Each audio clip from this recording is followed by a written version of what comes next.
Welcome, everybody, to the Raad Life, the only talk radio show that takes you along with host and age explorer Rod Gantos on his continuing journey of discovery into life's challenges, opportunities, options, and all the latest and greatest things that come with getting older. The Raad Life is brought to you this week by Your Home for a Lifetime, a company dedicated to empowering you to stay safely, independently, and comfortably in your own home. And now here is your host, Rod Gantos.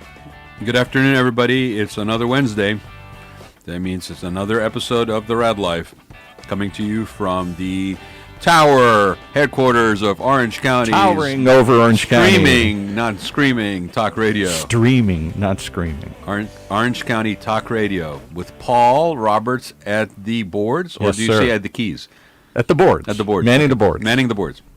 And we have a guest today that I have known for a number of years. I met him just before he was one of those people who exodused California, and he'll tell you all about it in a bit. But I reconnected with him, and so Brandon Burton's on today as my guest from his company, Securing Life Today. I can secure my life today? You can. Oh, my goodness. I'm going to pay attention. Some of us may want to secure you. Secure me to the chair. Literally like secure you, wall you in or something. Right? But Securing Life Today. And not tomorrow. I can do it today. Brandon, just a little bit of background on Brandon. Brandon became a financial advisor in 2007 after coming home from his last tour of duty in Iraq with the Marines. Spent 6 years as a top 1% advisor with Northwestern Mutual. Burton also received prestigious awards such as Top 40 Under 40 in Business in Southern California in 2012. And Brandon, how old are you now? 34. So he's still under the 40. So he really has a sort of a knack and a passion for helping people succeed. It was very clear when I first met him that he's definitely motivated by that. And in 2014, he realized that the future of finance was going through this sort of very, everything's coming through electronic devices. Your handheld smartphones, your like computers. You're holding yours right now here. Right. Securing Life Today, he founded it to help empower people to have financial clarity, making things simple and fun so that they can grow, securing their quality of life. Now, wait a second. Can I stop you for a Yeah. second? Life, see, he's too young. Life is not secure. Life is not clear, and often it's not fun. I would call it the sound of wisdom coming from that chair, but it's not really a sound of wisdom. It's just sound of cranky age. old man. Cranky old man. Okay, and we're going. Oh, by the way, you're on the table. I am. You and your generation will be part of our conversation today. Oh my goodness. Oh yeah.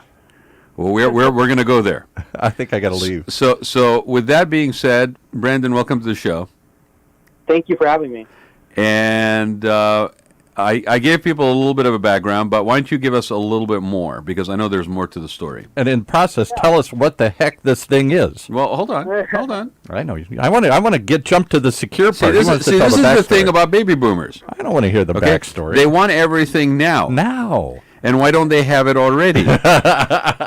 Okay? Oh. And yet, we'll come Good back point. to this, and yet they didn't really apply that same sort of forethought to the fact that they may be living a lot more years Never. than they thought. That's and the that they problem. should plan for their financial security. Plan. What's a plan? Okay.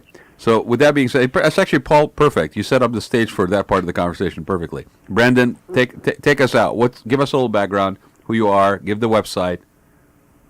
Yeah, so I'm the CEO and founder of a financial technology company called Securing Life Today, securinglifetoday.com. And could we get you to speak up just a little bit? You were louder at the beginning. Now you're getting softer here. Yeah. You scared him, that's why. I probably did. Yeah, our company is a financial technology FinTech company called Securing Life Today, securinglifetoday.com. Can you hear me better now? Yeah, you're good. And so basically it's been a long journey to get to this point and to create a company like this and to figure out a solution. Basically, it's very simple. It's financial software that lets you connect all your financial accounts to one centralized place that makes finances simple and clear, basically. It's fun and interactive. It lets you do budgeting, basically a financial compass for wherever you need to go in your life. I started out as a financial advisor after I got out of the Marine Corps in 2006 after my last tour in Iraq. And how many tours did you do? You keep saying last as if you did several. Yeah, two tours in Iraq and Fallujah, Iraq. And so when I got out of the military, I wanted to become a financial advisor, but the story started before that. So at a very early age, I was exposed to financial difficulties in my family. My parents were very irresponsible with money, and it became clear to me that the money thing was a survival mechanism, and I had seen how much it can affect people's life if they don't know what they need to know, basically, or create a plan, let's just say, or even just a simple thing like a budget. Mm-hmm. And so I'd been exposed to that at a very early age, and it went on for a long time, and which ultimately led me to needing to go into the military. I wanted to get an education, and I knew that I didn't come from a family that would ever be able to provide that. So after being in the military and, growing up even faster, learning about discipline, respect, motivation, all these things, I also had realized in the military no one understood how to manage their money either. So it just became more clear to me that the financial thing is very difficult for most people, and they don't know where to start. So a lot of people just avoid it. And so basically I was in Iraq, getting ready to go on a convoy, and I'm a motor T guy. So our job was to drive around people. Often we were driving around very important people like colonels, generals. Yep. And one of these individuals had seen me in the motor pool on the computer, on like a TD Ameritrade, website. Wait, hold on. Hold on. You were on a convoy in Fallujah, and you had brass in the car, and you were basically day trading on Ameritrade. No. So we hadn't started the convoy yet. So okay. we're on the base in the motor pool, getting ready to do our briefing before we go out on the convoy. Oh, okay. All right. So everything was correct what I said, other than the fact that you were not moving in the convoy at the time. Yes. But okay. You're in a foreign country in a battle zone, and you're trying to trade. Well, I'm actually like investing my money. I know, but most people would be trying to figure out how they're going to... I'm just trying to paint this picture, right? I mean, this would be a scene in some sort of like campy, military... Apocalypse Now kind of movie, thing. Like where, here's the guy that basically... How old were you at the time? I was... when I got out of... Well, you have to be legal enough to open an account. 21, 22. 21, 22. You're in Fallujah. And for those who don't know, that's not like a resort destination. No, okay? That's in country, as they say. Yeah. Right. So well, and actually, to take it a step further, the company colonel CO actually had told all the people, hey, look at this Marine. He's using his time wisely, getting an education, preparing for his future. You guys should really, consider doing other things than playing like video games on your spare time and all that.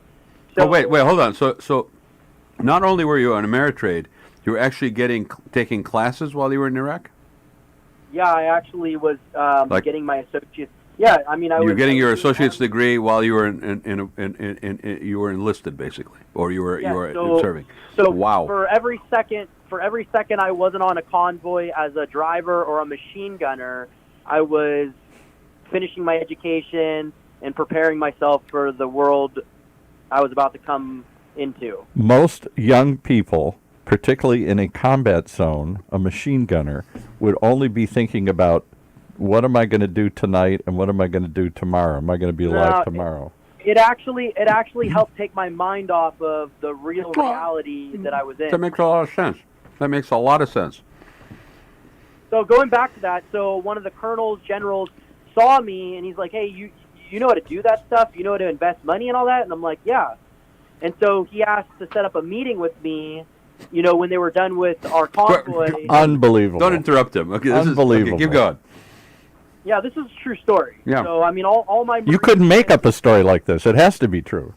Yeah, all my Marine friends know it because they support me right now in what we're doing and are also, like, client users of the technology. But anyways, so basically I set up a meeting with him at his request and taught him, like, the basics of, like, mutual funds and investing and all that. And so I knew that that's what I wanted to do when I got out because I had a natural skill for it and that it seemed like gravity was coming to me. Yeah. And so when I got out of the Marine Corps, I took my test to become a financial advisor and never looked back. Okay. So then what happened?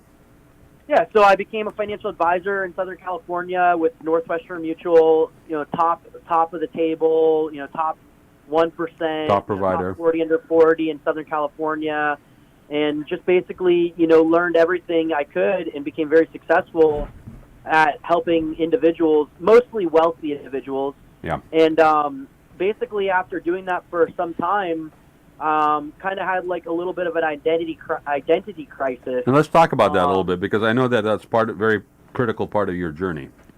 It's actually the reason why I'm here today talking to you. So because of my identity crisis, which was basically I grew up in Southern California, but very poor, living in a one-bedroom apartment, in like Santa Ana, to now giving advice to millionaires, 100 millionaires. Yeah. And so I became very good at that, but it got to a point where I felt like I wasn't really adding any value to the majority of the population. And coming from a background like mine, the reason why I got into the financial industry was to help people, not just wealthy people. But the financial industry, the natural business model for financial advisors is go to the wealthy people because you'll make more money per volume. That's just low-hanging fruit. Yeah, and I got really good at that. But the problem is I'm like, I'm not helping the people who really need help with their finances the most. So let's stop you for a second here. What, Brandon, where do you think that sense of service comes from? I mean, obviously you served in the military, but do you think that sense of service comes out of just the sheer, only the necessity that you saw displayed by what you referred to as, like irresponsible behavior from your parents or people that you were growing up around, or do you think it goes further? I think it's a lot. I think it's a little bit of a lot of things. Okay. It became clear to me that it didn't matter who I talked to. You could be making no money or you could be making $1 million a year. It doesn't matter who it was. All of them needed guidance with their money. All of them felt like they needed to depend on someone else to give them that advice, for the majority. Yeah. And I think that's a fundamental flaw in our society. How so? Well, because before the banking industry came along, back in the Western days, people managed their own money, and it was called stick it under their mattress, and they had a gun. You used to also, it wasn't that long ago when you used to take classes in school where you were taught certain things like making a budget, saving, things of that nature, and that's all gone. Correct. Yeah. And so basically in the Western days, the banking industry was formed to protect people's money from the bank robbers, but then the banking industry became the bank robber in modern day right now. Right. So I think it's a fundamental flaw that we ultimately default think that we need to talk to someone else about money advice or managing our money. Mm-hmm. I think that us human beings giving away that power is extremely powerful. And if we were able to harness that power ourselves, it would radically change the direction of where every person in our country is going. Mm-hmm. Well, but what's the encouragement? What is the incentive for us to be put in a situation where we're encouraged to give up that power? You want to know what the truth is? Yeah, I do. We don't know what we don't know, and the government understands psychology very well. Yeah. And so if you don't know what to do with your money, or you don't know how to feel secure about it, and someone else comes along and says, "Hey, we've got a solution, and we'll take all these fears away from you, maybe you'd be willing to give up that power to someone else. And that's exactly what's happened. And over the course of, since World War II and J.P. Morgan became, the pioneer of the financial industry, ever since basically World War II, consumers have been losing financial power. Well, the thing that's underlying this is that we are always encouraged, constantly encouraged, to have somebody else do for us instead of us do for ourselves. And whether it's because we're too busy, so let me handle it, or what have you. And not saying that we cannot do that. All I'm saying is that sometimes that comes with a price, and the price may not be the fee or the monthly membership or whatever. The price may be a lot more long-lasting than that. And what you're talking about is, I think, resonates across multiple fields, not just financial advisory or, taking care of our own finances, but I think it applies to everything. Politics, informing ourselves, engaging in our own communities. We always expect that somebody else will take care of it. Oh, I see a homeless person. Oh, somebody else will handle that. I'll just keep driving. It's an interesting reflection on our society, which, when it comes down to this, is super critical. I mean, right now we are dealing with a government shutdown, and I'm not going to get political on this, but I saw something very interesting today where the conversations are starting to really reflect the fact that what is a game of politics that's being played in D.C. has a direct impact on almost 1 million people that are dependent on the federal government. And that let me take it another step further. I mean, I subscribe to, I'm open to ideas. Yeah. And I don't necessarily think that the government, I don't subscribe to the conspiracy theory aspect of, things, but I will say that it's a fact, and it needs to be researched, because the media distorts everything and tries to cover up what's really happening with something that's fake. Not OC Talk Radio, not OC Talk Radio. We're only telling the truth here. So it's a fact. Let the man tell the truth. The United States government, a.k.a. the Navy, who I work for, the Marine Corps is the Department of the Navy. It is a fact that the United States government and Navy created the first computer, not China, Russia, anyone else. Yep. And also created the internet. Yep. And so now let me ask. Sorry, Al Gore. Well, let me ask you. Yeah, that's right. People say no, it wasn't Al Gore, and start laughing, and that's my point exactly. Yeah. Is that they don't want you to learn the real information. Yeah. They want to feed you with what you want to hear and make a joke out of everything. Mm-hmm. But it's not a joke when they send us to war to go fight a country over finances, right? Absolutely not. And you know what? I was born in the country that you were stationed at in 1965. And I know the politics over there and what we deem here as national security, when what it really is, it's all about the money. As my good friend Bill Baskin will always tell me, when I get impassioned about something and I come over and I download to him, he'll look at me with the most, kind of like, are you still talking kind of eyes? And he'll say, the answer is money. What was the question? Yeah, no. And so let me just pose this thought for everyone that's listening. I just said that the government created the first computer and the first internet protocol. Yeah. Okay? Now, is it ironic that the whole financial industry is completely ran by computers? Yep.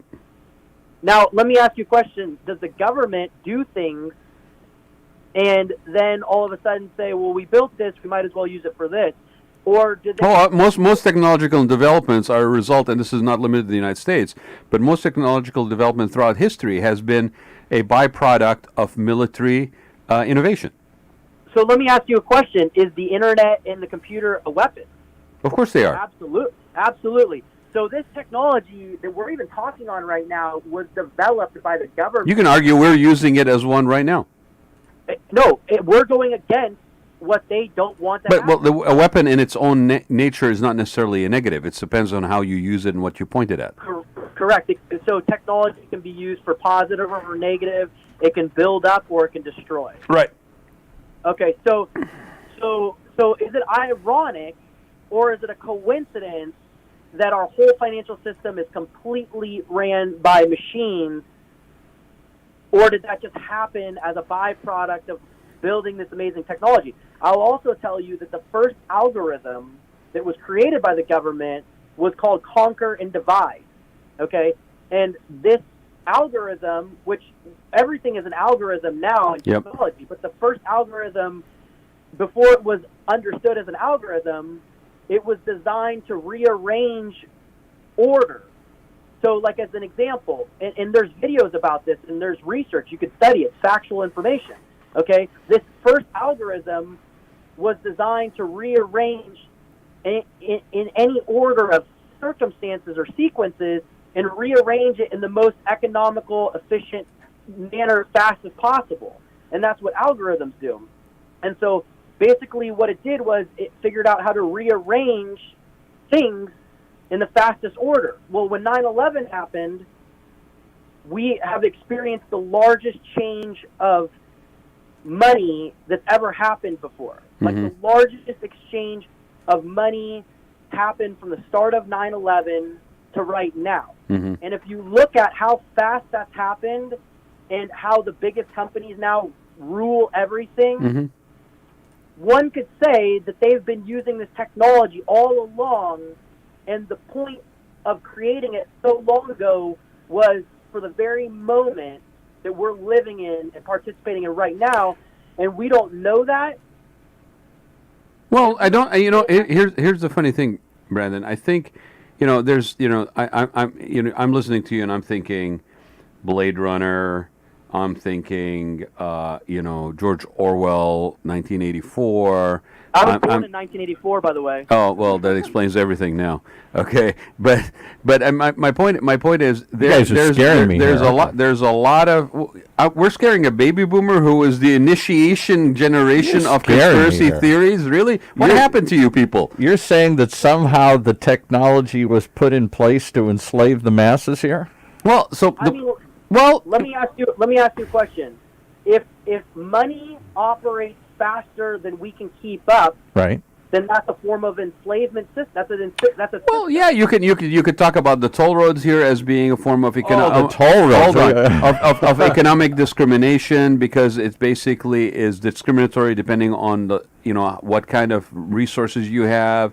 You could talk about all of this stuff. I think there's probably truth to the fact that technology is developed, or things are developed, in most cases, not in all cases, with a positive intention in mind, at least for the immediate focus of why the technology or the research is being done. Now, once that information is out, which again, any academician will tell you that they are going to go do a thesis on something, they will dig up the old data, the old studies, and in some cases they will find nuggets and things that they can repurpose that to the purpose of what they're focusing on. It started off with things as simple as, old Roman mines that were mined by hand by slaves, and they could only go down so far before they hit a water table. And then this thing called the steam engine came around, and now you could actually pump water out and get things from deeper. Now, these mines that were supposedly dead mines that had nothing to give anymore now had another year, 10 years, 15 years of life, giving out resources, and a lot of wealth that was done in that, the rubber barons and the likes of Getty and Harvey Mudd and so forth. The technology there was used to reactivate resources that were already there. So I agree with you to a certain point. I also agree that sometimes this happens because, and I want to bring it back around, because we as individuals, we as members of society, we as communities abdicate our desire or want to take care of things for ourselves. Personal responsibility. That's what he's talking about. It's not so much personal responsibility as just abdicating, taking personal accountability of yourself. Because when somebody comes to me and says, "Look, pay me, $5 a month, and I will take care of your whatever, like make sure that your bank account is basically constantly reported to you, blah blah blah," and I sign okay, because I'm thinking, well, that's $5 a month, but the price I may be paying for that is higher. So I want to bring it again full circle back around. What we were talking about here is There's an opportunity cost associated with money. There's a personal accountability and responsibility associated with money. And we are in a society, which not like overnight, but in a society that for a while now, the most basic skill sets that are required, having a budget, living up to it. My grandfather used to say, stretch your legs to the length of your blanket. Okay? We don't stretch our legs to the length of our blanket. We pretend our blanket is 3 times as long, and then we basically just pay everything out. I mean, there are people, when people say people live paycheck to paycheck, and we somehow as a society are okay with that, there's a problem. Yeah, let me just say this. Okay, so like again, I have a lot of facts to back up the thoughts that I have. So Yep. these are not just like random spews. This has been a lot of evidence, a lot of facts compiled together like a puzzle piece. And then the picture is what it is, and you know what artwork is. The reason why artwork is so expensive is because you can take on your own interpretation of what. Yeah, your own interpretation dictates the value that you put to it. Correct. So here's my thought. You know, like based on everything I said, it's strange that God had put me in all these circumstances. And you had some challenges, right, Brandon? I mean, you had some challenges when you were here, and you were, what you just described was, the very rosy situation. You're in the top 1% or 2% at what's it called? Northwestern Mutual. Thank you. And then basically, you were in your 20s. I mean, somebody is looking at you going, "Man, this man has no problems at all. He has no issues at all, right?" Right. But that's not really the case. Well, it ended up being that I was too smart for my own good at Northwestern, and because everyone in the company knew who I was, and I was receiving national awards, top 1%. Everyone wanted my attention and time and asked me how I do things and all that. Mm-hmm. So I became, an important figure. But what I realized was the company wasn't doing the right thing. Legally they have the, best money can buy attorneys. They're a Fortune 100 company. You would never think that they're doing anything wrong. Well, on the contrary, they were doing very unethical things.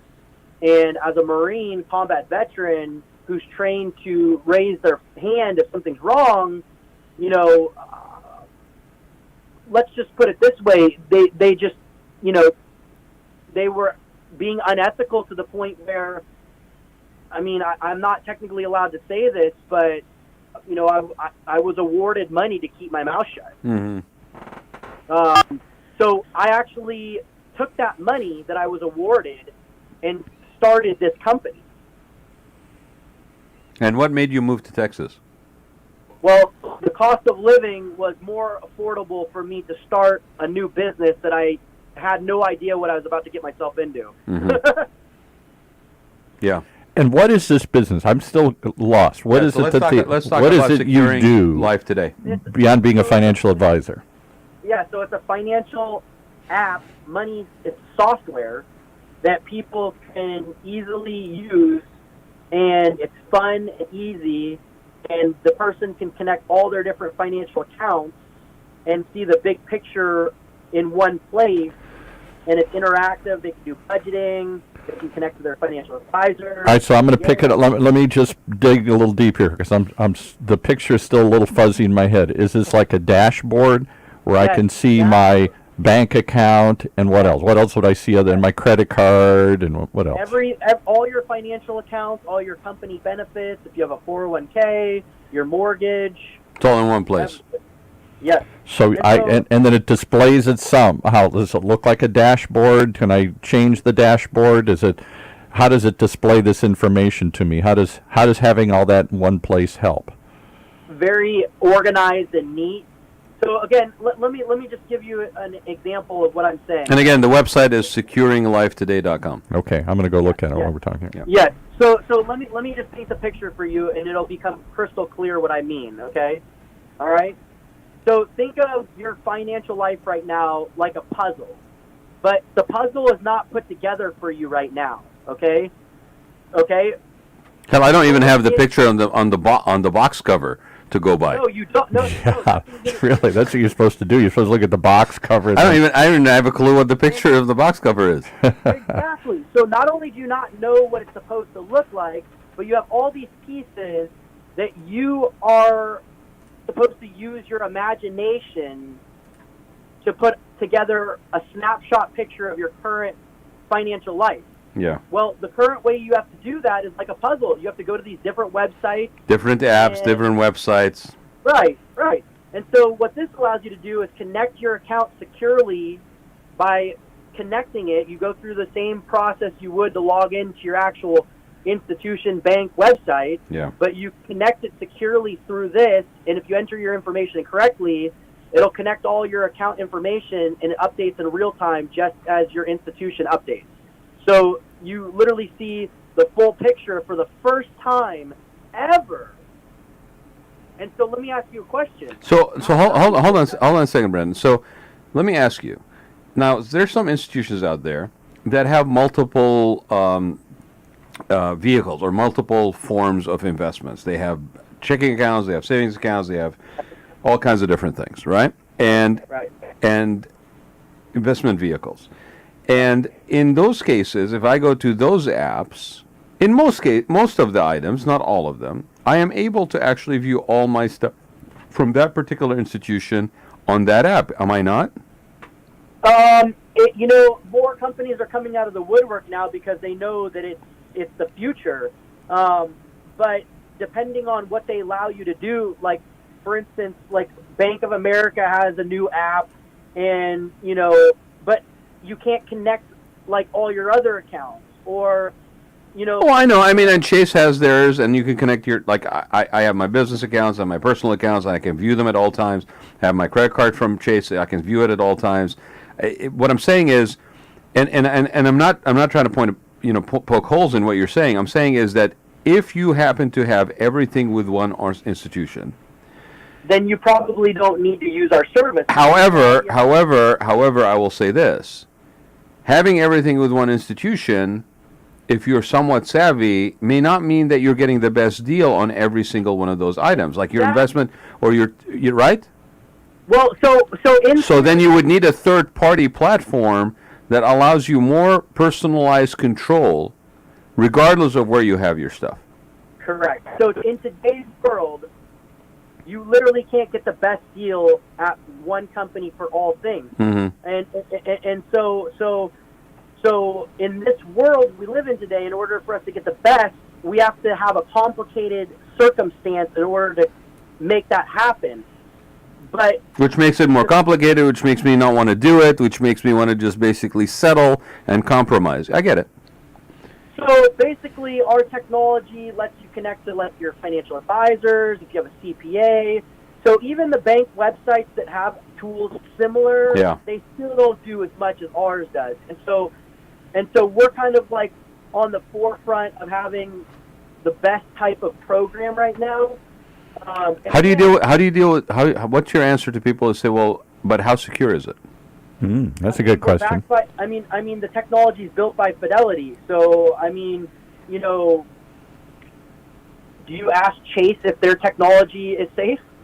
No, and that's why. But what I'm asking you is, as a third party, and I'm not saying that it's not. I'm just saying, how do you provide the comfort to somebody who has a concern? We have videos that talk about it and that provide all the specific details about how it's encrypted. The same SLS encryption as all the banks. It's bank-level technology. Right. It has bank-level insurance attached to it, bank-level security. Everything is great and nothing negative has happened. Well, let's pull the scab off the wound here a little bit and say that anybody who still believes that their personal information is not out there, I don't know what you're drinking, but you might want to pass me some of that. Who was it that just got... Because there is no such thing as... your default setting on things is that you are opted in. You actually have to opt out. Yeah. Okay, it's not that until you opt Unless you in go back to the mattress method. Well, and even the mattress method. I mean, somebody's going to basically have a track record of you basically pulling the stuff from an ATM, maybe, or the thing about it is we live in a world that has a certain level of convenience that we have gotten accustomed to. The convenience isn't necessarily out of laziness only. It's also in our ability, and you can argue chicken or the egg, but in our ability to basically multitask and do more and get more out of our days. Yeah, Whether you agree that's a good thing or a bad thing, I happen to have a mixed feeling about it. Okay, that I think we are caught in the vortex of #do more. When we really shouldn't be looking at encouraging do more, we should be encouraging do less, but be more efficient about it. But and that's where technology comes into play as a positive, right? Yeah. And like everything else, a tool is a tool. You use it in a positive way that enriches your life. Great. You use it in a way that basically becomes a pain and a drain on your life. That is something that you have the ability to control. But again, we go back to that personal accountability. Technology itself is not bad. How you use it. Do with it. Yeah, exactly. Yeah. So on your platform, let me just stop you. So I'm looking at it here. First of all, I have to congratulate you. You have Jenna Keogh from the original Housewives, Orange County Housewives here as a supporter of yours. She's her picture's here saying she uses the platform. I don't know how you approached her or found her, if that's through... You're talking to a man who, at the age of 21, was basically advising generals how to invest while he was stationed in Fallujah. Okay, you got some celebrities doing this thing here. So what do I get beyond? I'm looking at the site. It's $4 a month, or $36 a year, and for that I can bring in all my different investments, my house, mortgage, my credit cards, my bank accounts. For $36 a year or $4 a month, you get unlimited power and control over your overall financial life. What I was going to ask is, do you have other advice in there? Are there, like you have Rocket Lawyer as a sponsor here. If you go to Rocket Lawyer, they give you videos and audio and other things. There's a library of additional content to help you take over and run your life. I would think at some point you'd want to add a catalog, archive of other media information, so that once I've taken control of this information, now I learn what to do with it. Yeah, and inside the dashboard, there's a workshop section that people can educate and learn about any topic, personal finances, through a professional video that's been done already, or an article that's been vetted out. Because once you get me to take control of it, then the next question is, now what? Okay, so I see it all. And there's some... Yeah, but your eyes are now open. Now you exactly. Now you look at the opportunity. Exactly. And I say, no, so maybe I should be maybe I should look at more insurance products. Maybe I should look at changing my mortgage. Maybe I should look at doing something. I hadn't looked at all this in a while. I'll use another example, guys. I don't know, Brandon, if you agree with me, but here's the thing. People are very hesitant. It's a drag. I don't want to do my taxes. I don't want to. I don't want to know. Right, you're looking at me. Right. Yeah. Oh my God. Right. Right. And then you do your taxes, and then you realize, oh crap, I generated how much last year? But I had no clue. So I'm walking around all year round. Good or bad, right? Yeah. Right. No, but my point is that knowledge has power. And exactly. And I do want to put a little levity into this. Why I reconnected with Brandon a couple of days ago is because he actually had done a little posting. So I'm going to let him share his thing about a Versace. Was it Versace? Yeah, I mean, it was just, just... A Versace, hold on, a Versace what though, Brandon? Tell everybody. Just a pair of sneakers. A Versace pair of sneakers. I didn't even know the word Versace. You want to tell the story about the Versace pair of sneakers? Well, sure. I mean, when I was making a lot of money, I was making a lot of money, so I wasn't really focused on, how you were spending it? Money. I wasn't focused on the managing of my money as much because the money was coming in constantly, and I didn't have to worry about it. Right.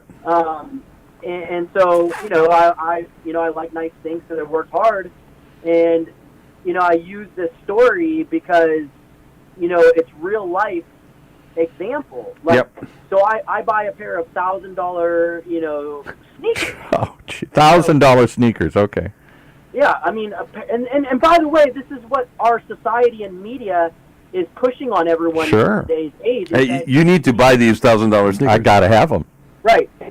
So here's my point. By the way, just curious, because I actually happened to see them on camera. How many times did you wear those Versace's? I mean, maybe 6-7 times. Okay, all right. Go ahead. Wow. Finish the story. I think it's a very powerful story. Go ahead. So, and this is a lot of people too. So let's say it was 10 years ago, 9 years ago. Let's just say it was probably 2019. No, 2011. So like 8 years ago, right? Okay, say 10 for argument's sake. So I buy a pair of $1,000 shoes 8 years ago, let's just say, right? Uh-huh. And I wore them 7 times. Now 8 years into the future, I still have these shoes, and they cost me $1,000 8 years ago. Yep. If I would have bought a less expensive shoe, let's just say that cost, $100, let's just say. Yep. Okay, and that's still expensive. Yeah, that's still expensive. I would still probably have the same shoes today like I have the Versace, but the difference is the amount of money I would have had in my life today versus just a pair of shoes that have no value. And what was the opportunity cost of that $900 that you would have basically saved? I mean, if I would have invested that $900 8 years ago, it would have been worth, $5,000 today. So today, instead of having $5,000 more in my bank account, I have a pair of shoes. That's out of style. Every time I have a pair of shoes that every time I look at, I'm thinking, why did I do that? Mm-hmm. But I wasn't able to understand this concept unless time went by for me to understand what I could have done differently. Mm-hmm. And that's what I'm trying to educate people on, is that we no longer think about buying things and taking our time to determine if we really want those things or they're going to add value in the future or not, because everything is instant want and desire.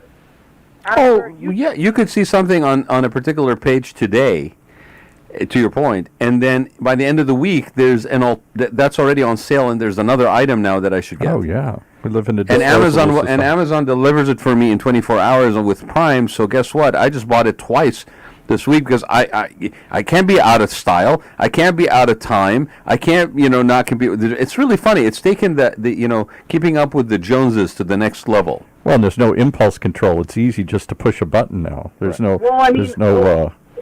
Well, here's what you can't do. Barrier.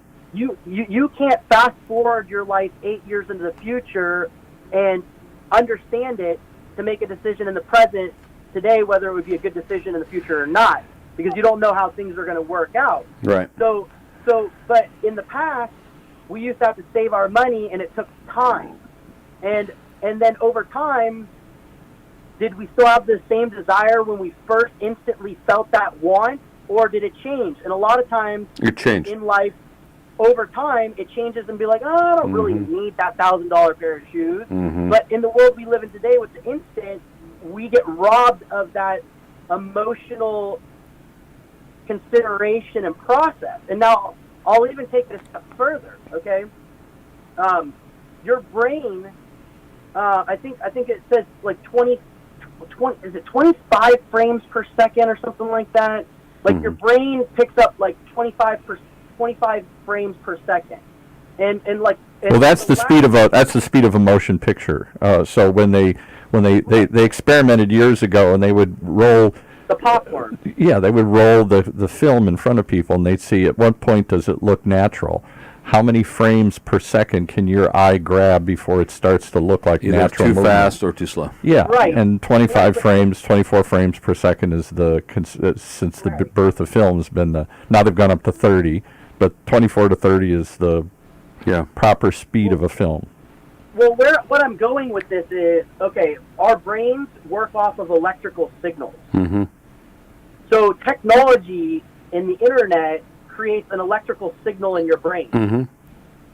And so it's been proven that when you see something and you keep seeing it, it's a matter. It's not a matter of if it ever happens that you want to go purchase it. They did this study with children, like when children saw ads on TV for toys, like that child ended up getting that toy. It wasn't an option, and here's why: because there was an electrical signal that was connected for the first time ever, and that signal in the brain never went away until they actually self-realized getting it. And so if you think about like instant gratification today, when people see stuff on like Instagram and they see all this like expensive watches and all that and they want it, that's creating an electrical signal and saying, I need to get that. And the way that they see it and connect that electrical signal is in an instant fashion. So wouldn't that also mean that that's causing us to kind of short circuit our process of evaluating whether we really need it? Absolutely it is. It's taken it out of the equation completely, because now your response time is reactive and not deductive. So how do you think that adds up in the world of everything? I mean, it's a pretty interesting psychological conversation. Everybody buys everything they want when they want it. Right. But it comes with a cost, is what I think Brandon's saying. Yeah, big cost. Right. Well, and I'm also going back to the fact that this technology was created for weaponry, whether for positive or for negative, but it's addictive. So all of these things are working off of our neurological circuitry, and we think, oh my God, this is the best thing that's ever happened to us, but behind the scenes, it's being deployed as a weapon. Well, I would love to further dive into this, but the black helicopters are outside the building now, and they're going to cut off our signal any second here. So how do people get in touch with you to learn more? And I'd like you to stay on after the line, and let's talk some more about how we can help you tell this story bigger and better. Yeah, so, I mean, the easiest thing is just go to securinglifetoday.com, and you can learn about the program, sign up for a free trial, learn about how the technology can help you and solve any of your financial problems. You can go onto Facebook, you can go onto LinkedIn. You can basically just type in Brandon Burton or Securing Life Today in Google, and article stories will come up. Connect with Brandon on LinkedIn as well. Yeah, I mean, you know, it's very interesting.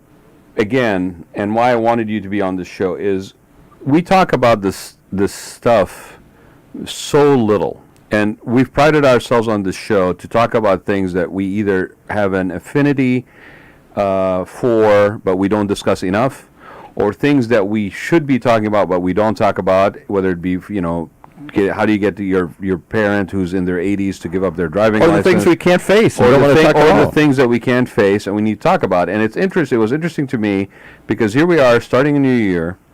Here we are in a society where basically everything is highlighted as being a must-have.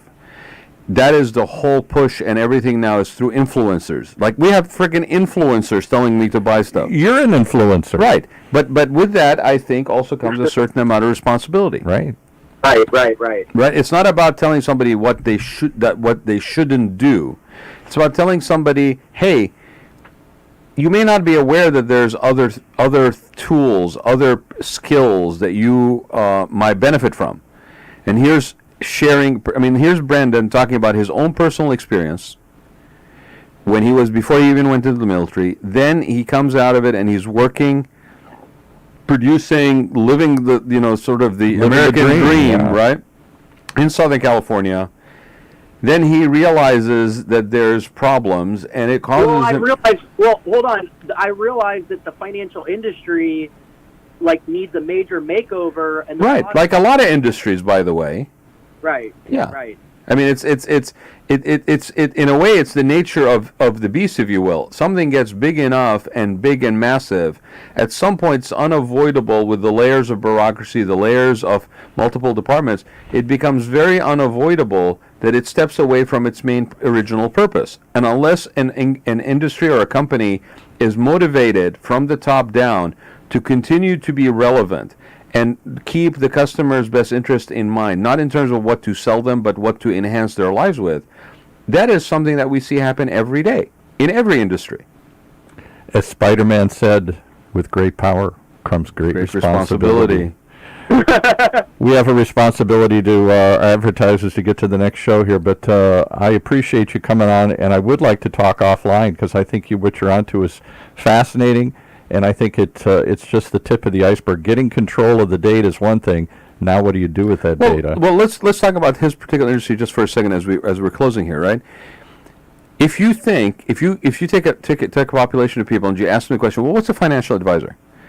Today, they will probably give you one that is relevant to some, advising people that have means, or providing support in how to shelter from taxes and things of that nature. But basic financial advice, unless you happen to be a reader of, like Susie Orman or read, an avid reader who's interested in, budgeting your own life, setting up budgets, doing this stuff like that, where does that information come from? It doesn't. It used to, like I said, it used to even be part of the curriculum in schools to teach people basic, finance, how to house keep. But that's why there's a hunger for, he has Ameritrade as one of his sponsors, to trade your own stocks. To be your own lawyer, to be your own financial advisor. Captain your own ship, yeah. Brandon, thank you, man. I'm just going to give you 1 extra minute here. Anything else you want to share before we go? No, just I'm really doing something that I never thought I would ever dream of doing, and I feel very honored and humbled because I have, like you said, a responsibility to me to help our whole country move in an upward direction. And I honestly feel like I've been tasked with one of the hardest things known to man, but at the same time, I see the light at the end of the tunnel and know that this has to happen for our people. Like, we can no longer stay where we are. We're all going to greatly suffer in the generations in front of us. So we must radically change where we are today, and I can't do that without the help of others. So thank you very much for the opportunity to be on this show and to have more people hear about how to change their life and empower their lives financially with technology. Self-empowerment. We talk about us being a nation that is, the shining city on the hill. What's interesting is I think we've lost focus of the fact that the shine doesn't come from the clean buildings. It actually comes from the people that are happy, that live in that city, that are glowing. That's where the real glow comes from, and it's a little tarnished. The buildings look great. The people's glow is sort of sparkle. We look a little beat down. We're more worried about the outside appearance than what's inside. And last time I checked, your health is in the inside, not on the outside. And so, you can have Amen, brother. You can have everything on the outside, but you got to ask yourself the question: where's the money in my bank account? I gotta cut this off, guys. Here, thank you, Brandon. Hang on the line here. We'll set up another time to talk here. Hang on. Thanks for being on the show, Brandon. I appreciate it. Welcome anytime again, and keep fighting the good fight. Keep doing the good work, man. Everybody, thank you for joining us. This was, I know, a little bit of a different Rad Life, but again, the message is the same. There are certain things we need to be talking about. And take control of your own life. Taking control of your own life. And Paul, what is that Spider-Man quote again? With great power comes great responsibility. And we'll leave it there. You have been listening to the Rad Life Radio Show with your host and age explorer, Rod Gantos, brought to you on the one and only octalkradio.net. Join us again next week as we continue our journey of discovery into life's challenges, opportunities, options, and all the latest and greatest things that come with getting older.